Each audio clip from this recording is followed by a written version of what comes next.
Hola, ¿qué tal, chicas, chicos? Bueno, estamos en el primer encuentro online de metodología de la investigación. Eh, lo que puedo contarles sobre este curso son los objetivos generales, ¿no?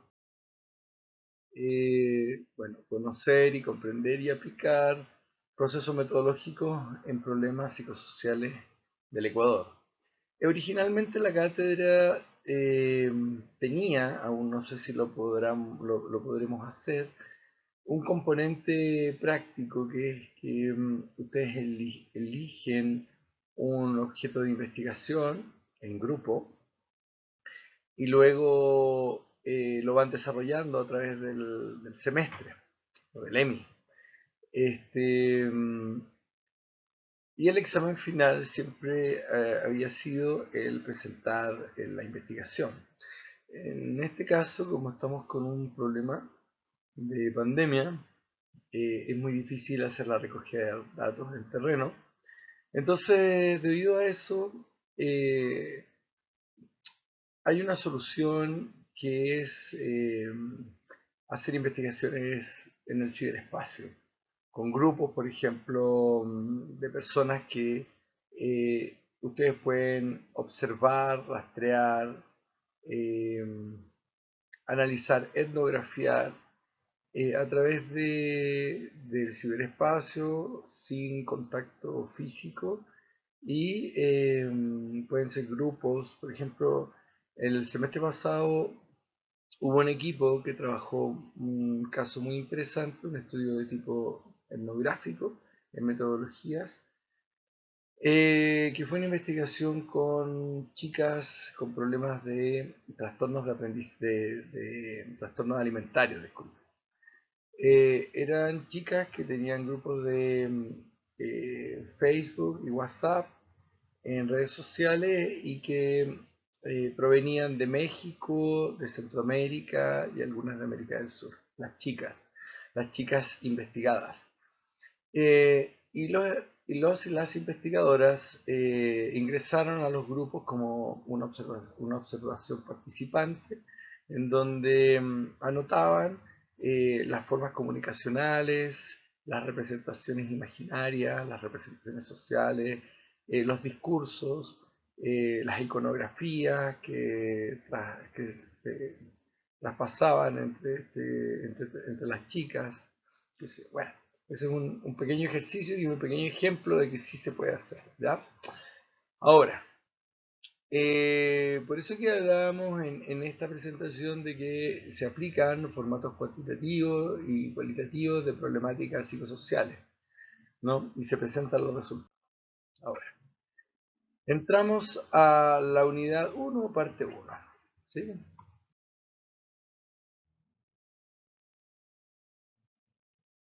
Bueno, eh,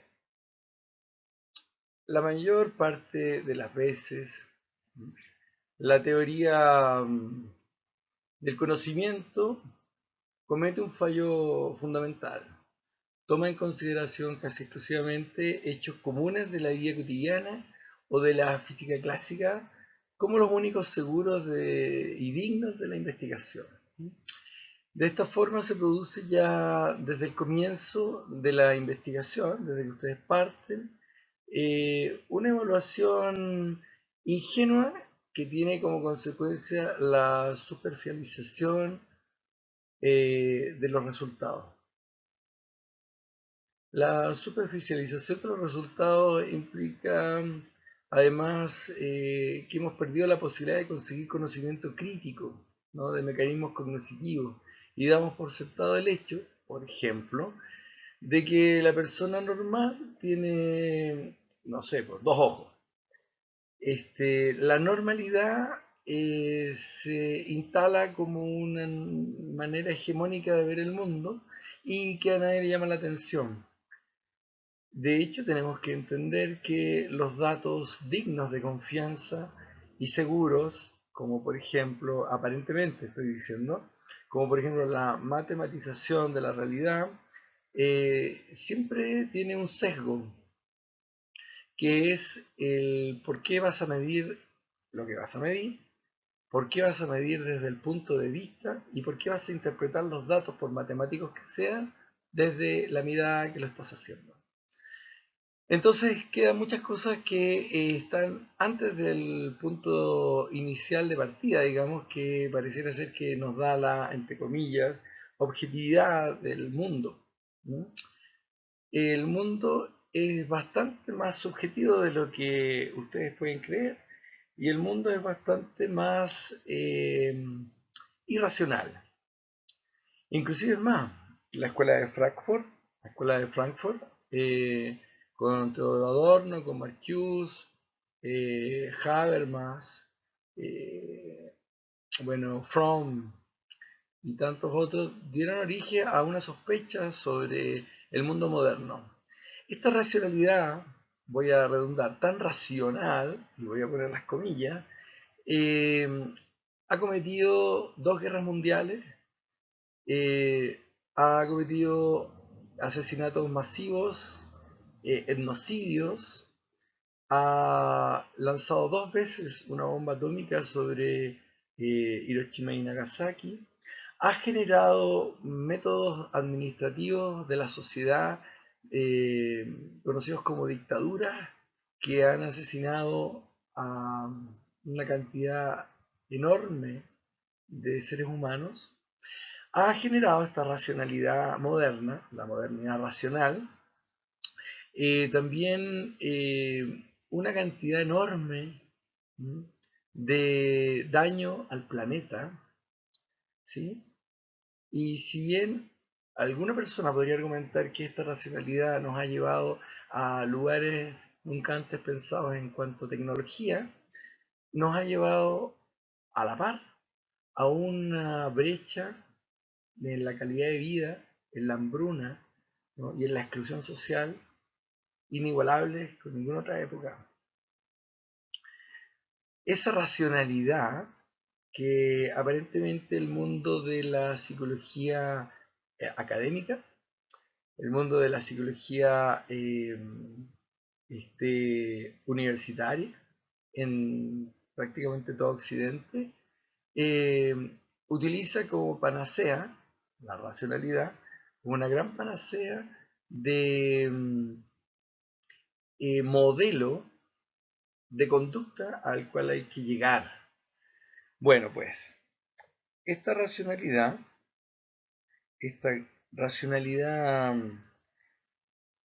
ha sido responsable de estos hechos que yo les he enumerado y muchos más. En Estados Unidos, el modelo económico tiene a más de 40 millones de personas bajo la línea de la pobreza. 40 millones de personas. Y en el Ecuador no, la cosa no está tan distante. Hay familias que tienen y detentan aproximadamente el 65% de la riqueza del país y no pagan sus impuestos. Hay fortunas personales como la de Pontón o la de Nebot eh, que llegan a los 7.000 millones de dólares. Y en el momento de la pandemia que vivimos, por ejemplo, no se han apersonado eh, con hospitales, con maquinaria, con medicinas.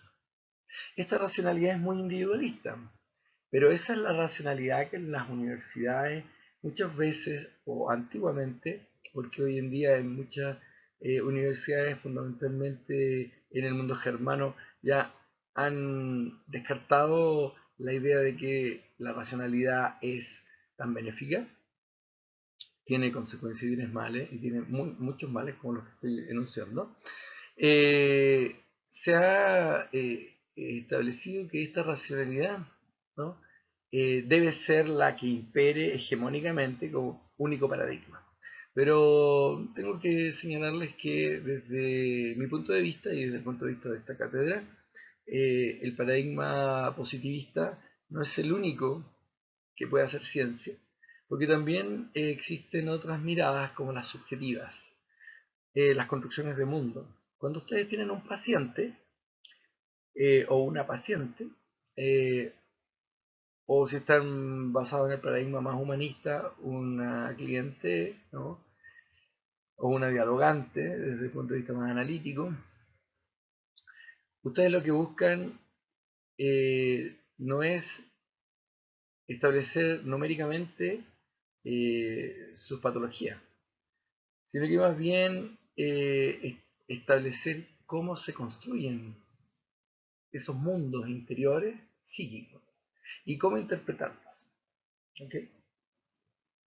El trabajo desde mi punto de vista de la clínica psicológica es fundamentalmente no cuantificar, sino que cualificar, entender, comprender el psiquismo. ¿Ah? Interpretarlo, deconstruirlo y hacer procesos de análisis, principalmente de los discursos. ¿Y qué son los discursos? Pues bien, los discursos son fundamentalmente eh, estructuras psíquicas materializadas en los discursos, formas de pensar, formas de construir la realidad, formas de construir la existencia. Vale. Bueno, esta sería como una pequeña introducción avanzada. Entonces, eh, la enajenación de la empresa científica, ¿sí? Del entorno en el que ella es concebida, es importante entenderlo. Lo voy a repetir, la enajenación de la empresa científica, o sea, el distanciamiento de la empresa científica del entorno en el que ella es concebida. Las empresas científicas, el proyecto científico no puede estar alienado desde dónde es concebido. Generalmente se olvida desde dónde es concebido y por eso cree que es objetiva. Pero generalmente tú tienes una posición política, una posición de clase social, la investigadora o el investigador, ustedes mismos como investigadoras e investigadores tienen una posición previa a una investigación. De hecho, es más, eligen una temática de investigación porque les inquieta. Y eso ya no es objetivo. Tiene que ver con la subjetividad, las emociones, todo el mundo irracional que se quiere dejar afuera. Agamben, un filósofo europeo, explica que Auschwitz, los campos de concentración en general y Auschwitz en particular se refiere, son producto de que la racionalidad moderna no quiere saber nada de su lado irracional. Dentro de la misma racionalidad existe la irracionalidad. Los campos de exterminio son máquinas perfectas de asesinato masivo y son máquinas perfectas empresariales de logística y de perfección a nivel de tiempos de cumplimiento de deberes. La misma lógica racional se impone hacia los estados después de la Segunda Guerra Mundial por la eficiencia nazi. Y la misma racionalidad desde los estados se impone a la población y a las instituciones a las cuales la población va a servir como agentes fiscales, ya sea en las escuelas, en los hospitales, en la administración pública en general. Pero esa racionalidad tiene fuertes componentes irracionales. Alguien se podría preguntar, eh, ¿cómo así la racionalidad tiene componentes irracionales? Pues bien, lo que pasa es que justamente lo que estábamos hablando, la enajenación de la empresa científica, ¿no? Del entorno en que ella es concebida, ha llevado no solo a postular el carácter entrópico, o sea, el nivel o medida de desorden del conocimiento al prescindir de las experiencias, conceptos, imágenes y universos simbólicos en que ella se inscribe, sino que además ha llevado a radicalizar la noción de objetividad, homologándola a la noción misma de la verdad. La diada sujeto-objeto, como estructura inherente del proceso del conocer, ha sido desplazada por una triangulación del observador y su objeto de observación, con las observaciones que intermedian entre ambos extremos. Es decir, como una estructura inherente del proceso del conocer, la diada sujeto-objeto se ve como que el observador no tuviera implicancia en lo observado, como que el observador efectivamente no tuviese una implicancia y una construcción de mundo.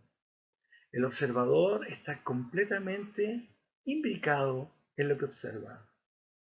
Es por eso que la metodología, por ejemplo, de observación que están investigando en Europa, parte de las técnicas Zen. Es así, no es esoterismo. Las investigaciones del Instituto de Altos Estudios de París, en Francia, con neurobiología, estoy pensando en Francisco Varela, que se preguntan cómo se construye la realidad, tiene que ver con, en el fondo, cómo se implica el observador en lo observado o la observadora en lo observado. El proceso occidental tiene que ver principalmente con dicotomizar, con fragmentar la experiencia de observación. Las miradas complejas del mundo de la complejidad, estoy hablando de un paradigma de la complejidad, fundamentalmente están enfocadas a comprender cómo el sujeto que observa y el objeto que observa, sujeto-objeto, son uno solo. En las técnicas de observación meditativas del Zen, el proceso no es de dicotomizar. Me explico. En Occidente, si quieres analizar una flor, lo que se hace en el método más positivo, positivista, es sacar, cercenar esa flor de su origen, extenderla sobre una mesa quirúrgica y diseccionarla.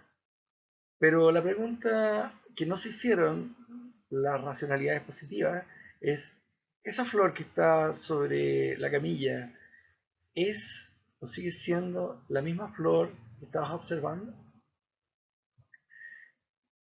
Bueno, las conclusiones a las que han llegado los y las epistemólogas es que no es la misma flor. La metodología de observación implicada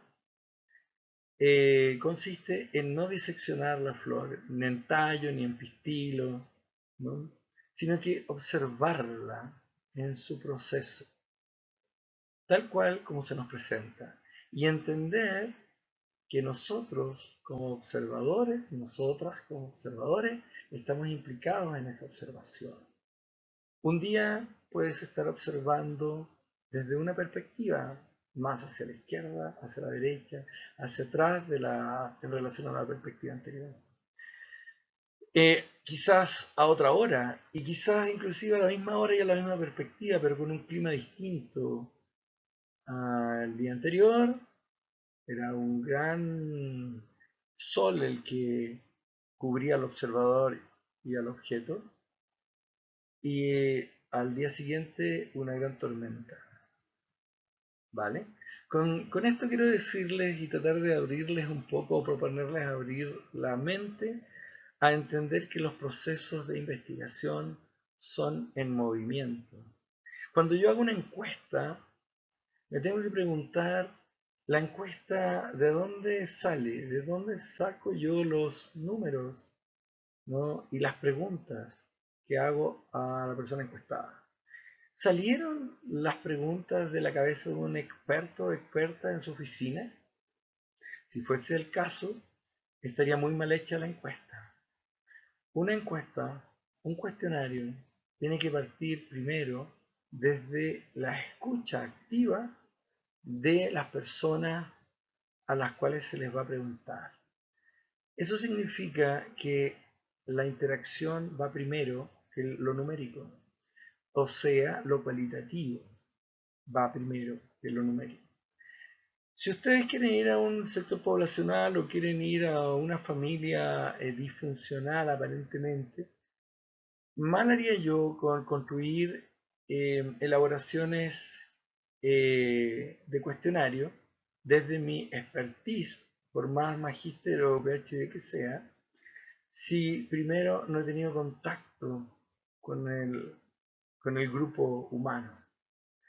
Una vez que se tiene contacto primero en la ignorancia absoluta de lo que está pasando con el campo, y cuando se hace ese rapport, ese insight y esos procesos cognitivos de transferencia, contratransferencia con los sujetos, en donde el investigador o investigadora está implicado en ese proceso, en ese grupo, es que uno se va haciendo preguntas y uno se va haciendo cuestionamientos y uno va observando y va poniendo categorías, estableciendo niveles. Pero es primero en el campo, no previamente al campo. Es por eso que las metodologías constitutivas clásicas tienen un problema. Están alienadas del proceso, ¿no? Desde donde son concebidas. Es por eso que parto la frase diciendo que la enajenación de la empresa científica, del entorno en que ella es concebida, ha llevado no solo a postular el carácter entrópico, nivel o medida de desorden, del conocimiento al prescindir de las experiencias, conceptos, imágenes y universos simbólicos en que ella se inscribe, ¿vale? Debemos rescatar esos lugares. Por lo menos esa es la postura que tenemos en esta cátedra. Ok. Avancemos un poco más. Bueno, ¿qué es investigar? Obviamente uno tiene que preguntarse para comenzar, ¿no? ¿Qué es investigar? Se refiere la representación a un supuesto mundo externo independiente preestablecido o a una experiencia. El mundo externo solo es tal por los imaginarios y representaciones que tenemos. El mundo externo se basa para lo humano en lo simbólico fundamentalmente. ¿Y qué hace la psicología? ¿Medir conductas? Pues sepan ustedes que las conductas, todas las conductas que pueden observar, tienen una base simbólica. Es decir, lo que ustedes creen que está pasando con ustedes mismos y con su entorno en su conversación interna. Lo voy a subrayar para que no quede en el aire. En la conversación interna que ustedes sostienen, ¿sí?, elicita o facilita o faculta conductas. Esas conversaciones internas que ustedes tienen consigo mismos sobre lo que está pasándole a ustedes, a un familiar, a una persona, o en el grupo curso, o en estos momentos en su silla sentada, sentado, esa conversación, ese diálogo interno, se está produciendo gracias a la capacidad que ustedes tienen de simbolizar. Es decir, de utilizar un lenguaje. Se hablan a sí mismas, a sí mismos. Y esa capacidad que tenemos los humanos de hablarnos es el objeto de estudio de la psiquis. Es el objeto de estudio de la psicología. El psiquismo, ¿no?, en una medida amplia, es simbólico. Y claro, si ustedes pueden observar, medir, cuantificar conductas, están viendo lo más grotesco de lo psíquico. Si les han enseñado a través de los años que ser psicóloga o psicólogo es medir conductas observables, no es que esté mal, pero es el lado más burdo de la psicología. Previo a una conducta, existe un mundo simbólico que sostiene esa conducta. Y cuando tú te acercas a una estructura psíquica, a un ser humano, y le preguntas por qué hizo tal cosa, A, B, C, situación, por qué golpeó, movió, dejó de hacer o hizo algo, el resultado va a ser siempre una explicación verbal, o sea, una construcción simbólica, es decir, una construcción de mundo psíquico previo. Bueno, el ser humano ordena, ¿no? Ordenamos a través de lo simbólico. Y ser psicóloga y psicólogo debería ser experto, experta en análisis simbólico. ¿Vale? Bueno, entonces, el mundo externo, como decíamos, solo está por los imaginarios, por las representaciones que lo constituyen en tanto sintaxis, en tanto un ordenamiento de mundo. Es decir, dicho mundo es algo que no puede existir como tal mundo por sí mismo. Sin embargo, eso no implica que confundamos nuestros recuerdos y fantasías con lo que nos hace frente en el mundo de modo presente. Me explico. El móvil, el computador, la casa, ¿no? Cuando estamos frente a ellos, nos aparece en una ordenación de mundo, ¿ya?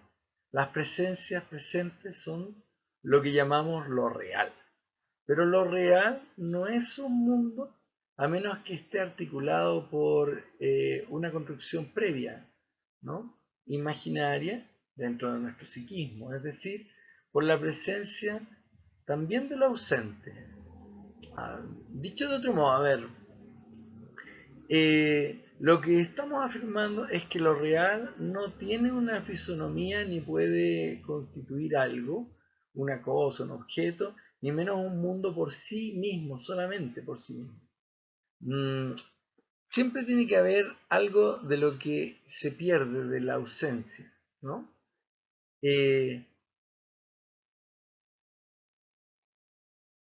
Cuando ustedes clasifican el mundo, pareciera raro lo que estoy explicando, vamos a ordenarlo. Cuando ustedes clasifican el mundo y están diciendo que están ubicados en un lugar, por ejemplo en estos momentos en la cuarentena tiene significaciones y se patentiza, se hace real, gracias a que hay un estado diferente a la cuarentena, que es la facilitación de salir a la calle. Eso se llamaba normalidad. Ahora se crea un eufemismo que sería la, entre comillas, nueva normalidad, ¿no? Entonces el mundo real resulta evidente, ¿sí? A través de los contrastes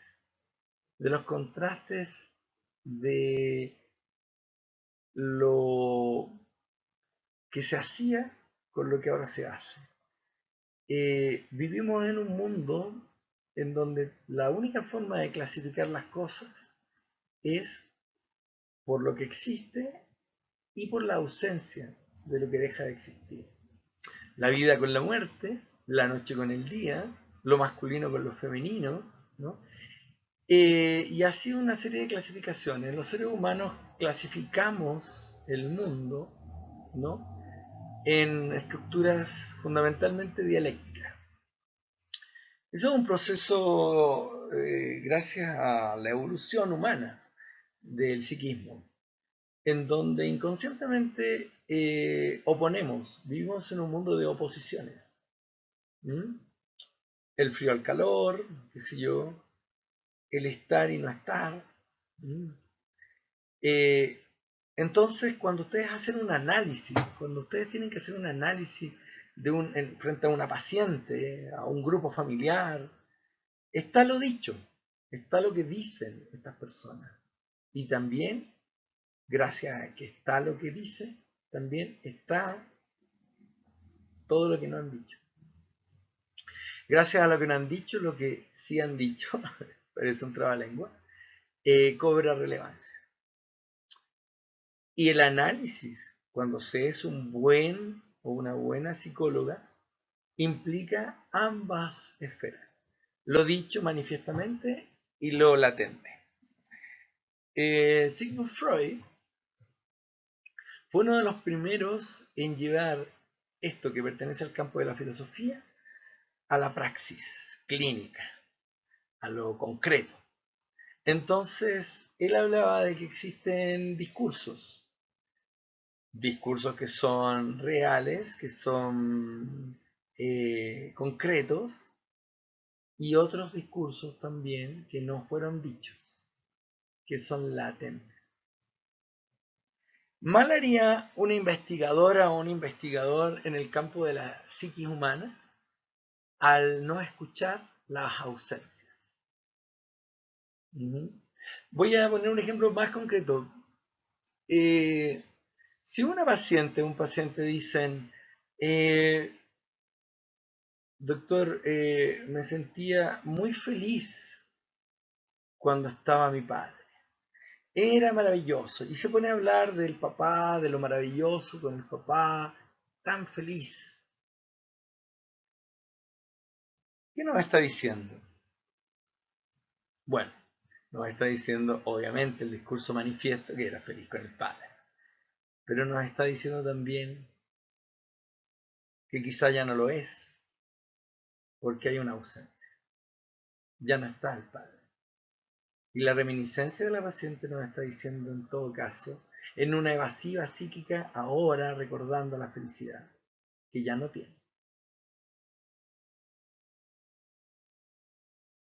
Bueno, avancemos un poquito más.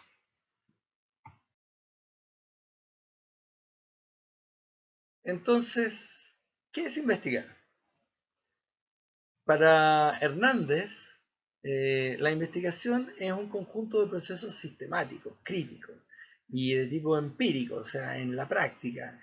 Generalmente Hernández es más positivista, entonces entiende que la práctica es algo que uno hace hacia el mundo.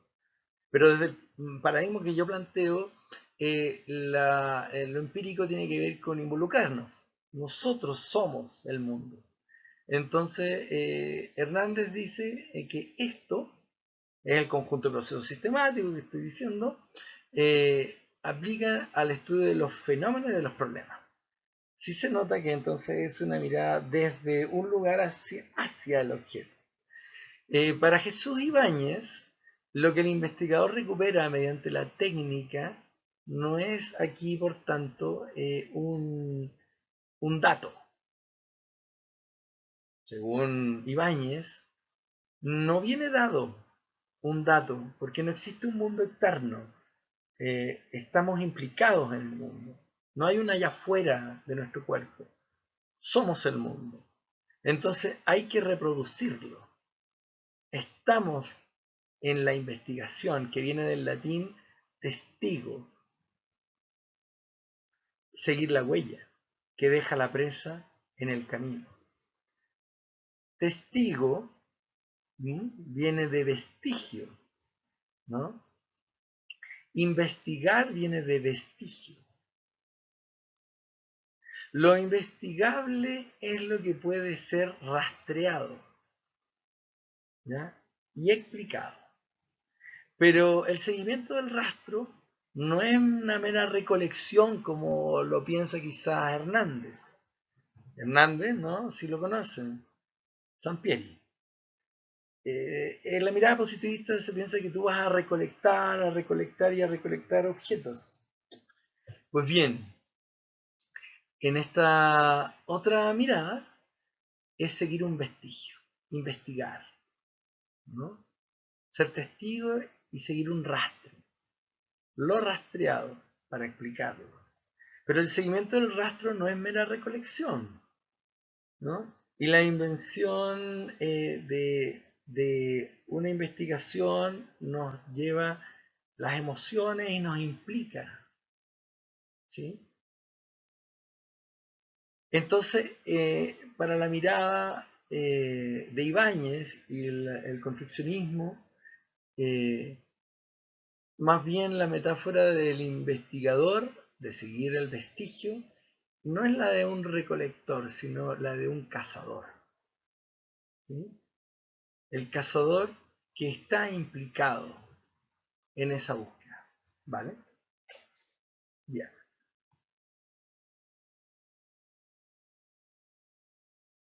Entonces, el mundo externo solo está por lo imaginario, entonces, como decíamos, ¿sí? Y nosotros más bien deberíamos pensar en la construcción del mundo, en la construcción del mundo social, desde la mirada sistémico-familiar, desde la escuela de Palo Alto de California, Václavic, estamos hablando de la sistémica, de las teorías sistémicas, también de las teorías analíticas y psicoanalíticas, que son distintas, una junguiana, una más freudiana, o lacaniana, kleiniana, qué sé yo, desde las miradas gestálticas también. eh, el mundo externo solo es tal, entonces, en esta construcción que nosotros hacemos. Por eso cuando ustedes van a elaborar un análisis de lo que está pasando, ustedes tienen que tomar en cuenta los procesos históricos, familiares, subjetivos, y los procesos históricos de ustedes mismos que los llevan a estar investigando lo que están investigando. Bueno, en honor al tiempo, vamos a ir avanzando cada vez más, ¿no? Y quizá un poquito más rápido. Estamos haciendo las introducciones de la metodología. Vale. Entonces, a ver, Mary Potter, miembro del Departamento de Cerebro y Ciencias Cognitivas en Massachusetts, y es coautora de una investigación sobre cómo nosotros percibimos el mundo, ¿sí? Nos explica que el hecho de que puedas hacer eh, una percepción del mundo a altas velocidades nos indica de que nosotros nos encontramos en una construcción de mundo que se distancia en fracción de segundo con lo que llamamos realidad. Entonces existe un proceso muy sensible de pocos segundos en donde nosotros capturamos la realidad. Se habla de que aproximadamente nosotros como seres humanos procesamos imágenes, ¿no?, en tan solo 13 milésimas de segundo, ¿sí? Eso significa que de todas maneras estamos anclados a una mochila biológica que no capta la realidad, digámoslo así, tal cual es. Porque aparte de esas 13 milésimas de segundo en donde nos llega a nuestra retina y de nuestra retina hacia el occipital la información de nuestra, entre comillas, mundo exterior, lo procesamos y además, para entender lo que está pasando en el mundo exterior, pareciera ser que uno no piensa, pero esto ocurre, no es un proceso que se da grandes vueltas, sino que es un proceso instantáneo. Nosotros y nosotras tratamos de que lo que estamos observando se vincule a algo conocido, ya construido y fabricado en nuestro imaginario en el pasado. Cuando las cosas no tienen un asidero en nuestro imaginario del pasado, no calzan y no las podemos construir tan rápidamente y nos provocan la famosa disonancia cognitiva. Pues bien, entonces pongámoslo así, la luz tarda 1,2 segundos en llegar a la luna. O sea que la luna podría haber desaparecido 1,2 segundos, podría haber explotado y nosotros lo sabríamos 1,2 segundos de retraso, con ese retraso. Hay unos 8 minutos aproximadamente en llegar la luz al Sol, por ende el Sol se podría destruir en 8 minutos, ¿no?, y nosotros la veríamos con un desfase, la destrucción. Y bueno, obviamente moriríamos con 8 minutos de desfase. Bueno, 4 a 5 horas, dependiendo de la posición, la luz se demora en llegar a Neptuno y Plutón. Para entender lo que estamos descubriendo, es que cada vez más lo que estamos observando, por ejemplo, cuando vemos el cielo estrellado, es el pasado. Lo que observamos puede ser que ya no exista. ¿Mm? Los planetas más lejanos, ¿sí?, del sistema solar, incluso a esta enorme velocidad de la luz, ¿no?, tardan poco más de 4 años en viajar. Por ejemplo, Próxima Centauri, que es la constelación más cercana, ¿no?, a nuestro sistema, ¿sí?, puede tardar 4 años. Y la vemos desde acá, si la observamos sin telescopio. Y podemos verla aquí, ahora. Pero eso es falso. Es una creencia completamente falsa. Eh, no es aquí y ahora. Esa imagen que vemos ha tardado 4 años en llegar hasta nosotros. O sea, podría ser que Próxima Centauri haya sido destruida hace 4 años atrás. Y nosotros la sigamos viendo y digamos ahora, ahora. Entonces estamos, ¿qué haciendo? Estamos viendo nuestra realidad subjetiva. Esa realidad subjetiva, esa construcción de mundo subjetiva, es la que nosotros tenemos que capturar siendo psicóloga y psicólogo. Es una realidad para ese sujeto, pero no es una realidad, no es una verdad. Es una realidad para ese sujeto. Mira qué estrella tan bonita, ¿no? Qué constelación más hermosa. Pues bien, desapareció. En estos momentos la ves, pero lo que ves ya no está. Vale. Son cosas que yo les hago, les invito a reflexionar, les hago la invitación de pensar, para que no hagan una psicología ingenua, para que no hagan una psicología que está creyendo que lo que están observando es así. Cuando ustedes se enfrenten como investigadoras e investigadores, tienen que tener esa duda crítica, tienen que tener ese cuestionamiento, tienen que tener esa capacidad de dar vuelta, ¿no?, a las cosas. Y voy a insistir en esto. Y tienen que tener la capacidad de incluir las ausencias, lo no dicho, lo no observado, que es latente. Con eso ya tienen un tremendo, tremendo avance en hacer investigación. ¿Qué es la investigación? Sino más que seguir el rastro, seguir la huella, rastrear, investigar, seguir el vestigio de algo, involucrando los aspectos que están latentes y los que están manifiestos.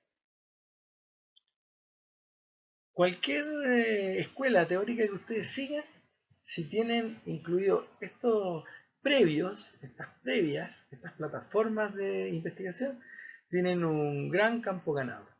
Bueno, vamos a continuar haciendo nuestra... estamos en el campo de la introducción, ¿no? ¿Sí? Vale. Entonces, lo que podemos decir, bueno, según Platón, las ideas son los modelos, ¿no?, de las cosas que existen independientemente de ellas. ¿Sí? Entonces, las ideas son los modelos, ¿no?, de las cosas, pero que existen independientemente de ellas, ¿no?, en una especie de mundo de las ideas. ¿Sí? Y las cosas, copiando de la idea su existencia, solo son un reflejo, solo son su reflejo.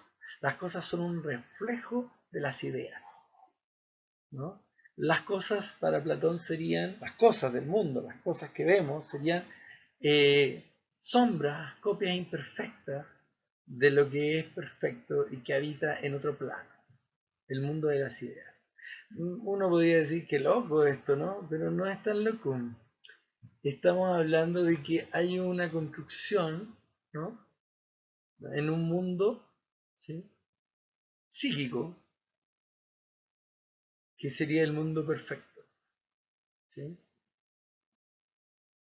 Bueno, según Aristóteles, la idea, en su terminología, la forma, es indisoluble de la cosa.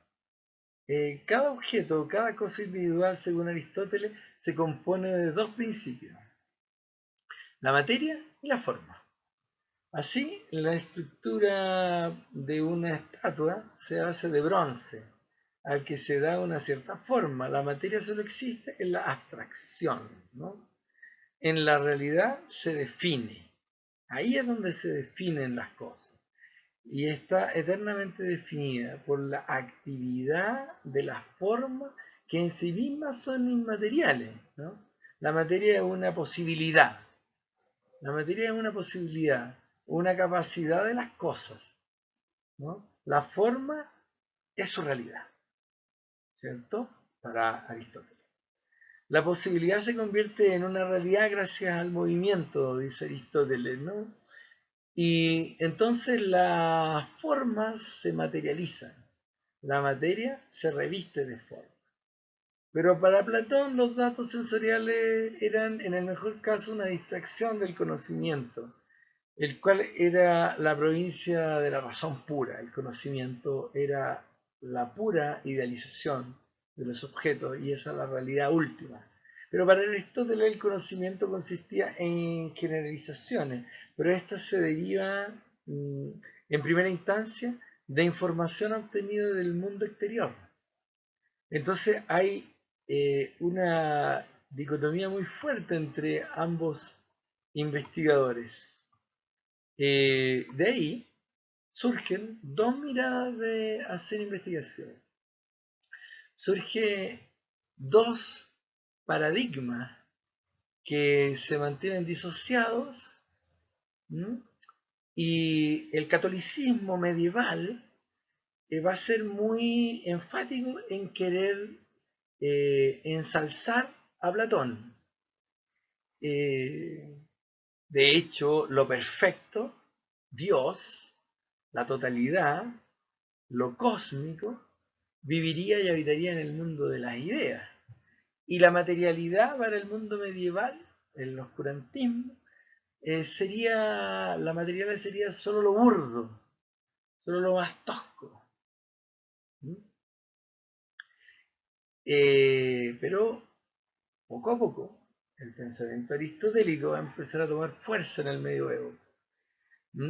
La materialidad va a ser en el fondo eh, la construcción de posibilidades en el mundo. Y es de ahí que la visión materialista, aristotélica, se empieza a instaurar poco a poco, ¿sí? En este mundo. ¿Vale? Ahora, tenemos un proceso muy interesante, que es el proceso de dos paradigmas enfrentados que en sí tratan de eh, señalar y hegemonizar cuál es la realidad, cuál es la verdad última de las cosas en donde nosotros vivimos, pero también una de las cosas más importantes es que estos dos paradigmas intentan hegemonizar, ¿no?, lo que es real y también lo que es la verdad. ¿Sí? Y bueno, ustedes ya supongo que lo conocen, lo habrán visto en epistemología o en sus reflexiones en otras literaturas. René Descartes, ¿sí? ¿Sí? Con su racionalismo y Bacon con su empirismo. Estaban en un principio, en el siglo XVII, reñidos, estaban confrontados. Estos dos modelos del pensamiento humano, llamados entonces racionalismo y empirismo, respectivamente formaron la herencia intelectual más importante de Occidente, hasta Descartes y Bacon, ¿no? Quienes representaron ellos dos eh, los polos completamente opuestos, pero sin embargo, así como Descartes y Bacon tienen más cosas en común que diferencias, lo mismo sucede con Platón y Aristóteles que habíamos visto en la lámina anterior. El cosmos cualitativamente orgánico de Platón, descrito en el Timeo, aproximadamente en el 306 antes de nuestra era, versa sobre el origen del universo, las estructuras de la materia y la naturaleza humana. Pero es también el mundo de Aristóteles, y ambos estaban buscando las formas subyacentes de los fenómenos observados. Seguimos cuestionándonos entonces en el fondo, y la tradición investigativa sigue cuestionándose qué es la verdad, qué es esta búsqueda, ¿no?, quimérica, ¿no?, para hacer ciencia, ¿no? Pero no tarda mucho, ¿no? Aproximadamente por el 1600, de aparecer dos personajes que instauran estas uniones de pensamiento. A pesar de los puntos de vista diametralmente opuestos, representados por el New Organon de Bacon en 1620, no, 1620, y el discurso del método de René Descartes de 1637, ambos poseen algo en común, que a su vez se distingue claramente tanto del mundo de los griegos como de la Edad Media: el descubrimiento fundamental de la revolución científica, el descubrimiento simbolizado por dos trabajos. Lo que poseen en común es que ambos empiezan a descubrir un proceso metodológico. ¿Sí? El descubrimiento fundamental de la revolución científica es lo que se estaba fraguando, y tardó siglos, ¿no? Descubrimiento simbolizado por los trabajos de, como lo tienen aquí, Newton y Galileo, ¿no? Fue que en realidad no había ningún gran choque entonces entre el racionalismo y el empirismo, sino que más bien había una coincidencia, ¿sí?, entre ambos. Y ahí, acá, es que comienza el método científico. Bueno, avancemos un poquito más. Bueno, René Descartes demostró que las matemáticas eran el epítome máximo de la razón pura, el conocimiento más confiable de que podíamos disponer pensando en los fenómenos de tipo no complejo. Y por otra parte, Bacon señaló que uno tenía que preguntarle directamente a la naturaleza, colocándola en una situación en la que se viera forzada a suministrar sus respuestas.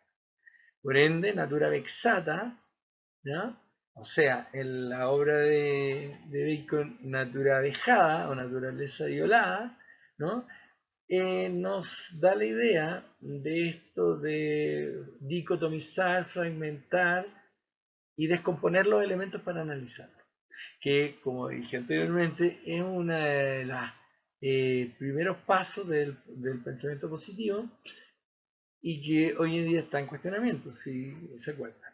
Bueno, la naturaleza acosada, entonces, ya pongamos, ¿no?, natura vexata, la obra de Bacon. Entonces, esa obra dispone de una situación de modo que tenga que la naturaleza responder sí o no a las preguntas del investigador.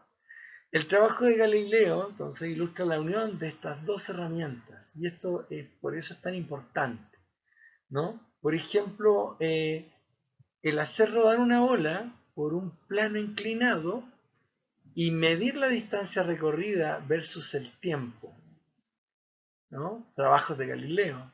Entonces, la persona sabrá exactamente cómo se comportan los cuerpos en caída, ¿no? Peso, masa o volumen, la caída del elemento, distancia, velocidad de aceleración. Bueno, entonces hay una descomposición de los elementos que sumados también nos dan un todo, nos dan una hipótesis, nos dan una observación, ¿no? Y ahí empieza a ocurrir la maravilla del nacimiento del método, que es la que vamos a utilizar, ¿vale? Bien, entonces René Descartes, representante del racionalismo, nos dice que las leyes del pensamiento se conforman con las leyes de las cosas. Pensamiento y cosas, entonces, ¿no? Están unidas por una racionalidad. Hay leyes del pensamiento, ¿sí? Las leyes del pensamiento pueden revelar lo que ocurre en el mundo, en esta mirada, en este paradigma del mundo exterior. El empirismo de Bacon nos dice que siempre coteja sus pensamientos con datos. De modo que se puede saber qué pensamientos pensar porque tenemos los datos para revelar entonces lo que está ocurriendo. Esta dinámica de relación entre el racionalismo y el empirismo yace en el corazón mismo de la revolución científica, claramente, y se hizo posible por su conversión en una herramienta concreta que sería el cálculo matemático. ¿Vale? El cálculo matemático sería la herramienta por antonomasia de este proceso metodológico nuevo. Les tengo que explicar que antes nosotros, los humanos, las humanas, no teníamos proceso metodológico. Porque, a ver, de lo que estamos hablando es que parece algo nuevo, esto parece algo único, pero en esa época, ahora ya no es nuevo. Ahora prácticamente un niño, una niña de 7, 8 años empieza a adscribir al método científico de una forma muy natural, muy naturalizada, por la enculturación de su medio, porque es una forma de paradigma instalado tan fuerte que es como decir, así se hacen las cosas, no existe otra realidad que el análisis científico para construir la realidad. Bueno, eso en algunos lugares del mundo y en algunas educaciones, en otros no en realidad, pero es algo que ya está a la mano y que parecía muy naturalizado.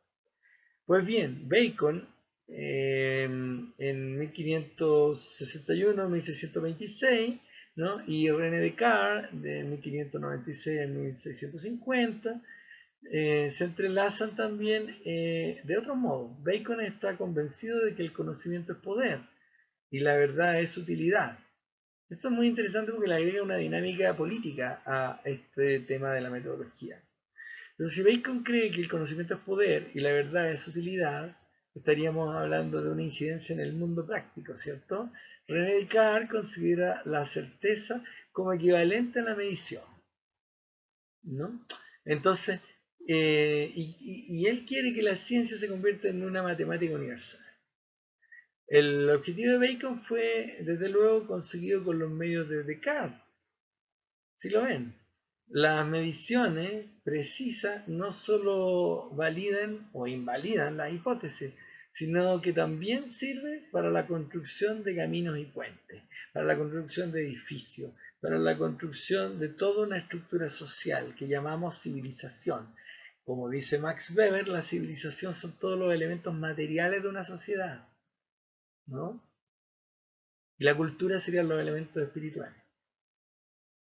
Por lo tanto, en el siglo XII se produjo otro alejamiento crucial con respecto a los griegos. Fundamental. La convicción de que el mundo está ante nosotros para que actuemos sobre él. Para que actuemos sobre él. No únicamente para ser contemplado. Y ahí hay una gran diferencia. ¿Por qué? Porque cuando ustedes observan el planeta destruido, es por la racionalidad de que el mundo no es únicamente para ser contemplado, sino que el mundo es para que actuemos los humanos con una superioridad dada y amparada después por la transformación del mundo medieval, ¿no? Hacia el mundo de la reforma luterana. ¿Mm? La transformación de este pensamiento se basó fundamentalmente en que el mundo tenía que ser usado. Pero moralmente, ¿cómo podemos usar algo que desde el medioevo era algo de Dios, no era de los hombres? No voy a decir de las mujeres, porque en esa época hay una división muy amplia de género, en donde las mujeres prácticamente están excluidas absolutamente de la ciencia y de la política. Entre comillas, algunas no. Pero ¿cómo podemos argumentar moralmente que el hombre puede hacer del planeta lo que quiera? Natura vexata, natura vejada, Bacon, ¿no? Si es de Dios, no es tuyo. Tú estás ahí como otra criatura animal en el planeta, en el pensamiento medieval. Pero el paradigma empezó a transformarse y entonces necesitó una base epistémica teológica. ¿Y saben quién la dio? Pues la transformación, la reforma del protestantismo. El surgimiento del protestantismo, del pensamiento protestante, del pensamiento luterano, hubo una revolución, hubo guerras contra pugnas internas del catolicismo que se escindió y se dividió en dos, los católicos apostólicos romanos y los que no son católicos son cristianos. Y los cristianos empezaron a leer el Evangelio de una forma que les autorizaría a explotar la tierra, interpretando de que en realidad no era de Dios la tierra ni el universo, sino que era regalado a los hombres para que hicieran de esta tierra lo que ellos quisiesen. Y lo que Dios vería con buenos ojos es que esta tierra se explotase para que el ser humano viviese bien. De ahí son las bases de la transformación epistémica y psíquica de la humanidad en Occidente para construir un mundo distinto, una ideología distinta, y esa ideología es el surgimiento del capitalismo. Y esa ideología es la base de la explotación del hombre por el hombre, del hombre hacia la naturaleza, del hombre hacia la mujer, y así sucesivamente. De los blancos hacia los de razas, entre comillas, llamadas inferiores, porque Dios lo permitía. Tenía que haber un sustento moral, en la religión lo hubo. Y es justamente ahí que surge el capitalismo, según lo señalado por Max Weber. Eh, Tiene una implicancia. Tiene un texto que señala las implicancias del surgimiento del capitalismo gracias a la transformación religiosa en Occidente. ¿Vale? Y todo esto va acompañado, obviamente, de la transformación con el método científico. Bueno, vamos a completar ya estamos completando la hora de clase. Yo creo que lo vamos a dejar hasta acá por hoy. Me parece bien una hora de clases de introducción. De a poco ya vamos a empezar a ver, no se asuste, el tema de objetivos, variables, todo esto. Esta es la primera clase. Bueno, chicas, chicos, ha sido un gusto. Vamos avanzando con calma, pero ojalá a paso seguro, siempre que la tecnología lo permita, porque les tengo que contar que, no sé por qué razón, mi computador justamente, como ley de Murphy, ha comenzado a fallar en estos últimos 3 días. Pero espero que no pase a mayores. Bueno, les agradezco mucho la atención y nos veríamos la próxima clase. Muchas gracias.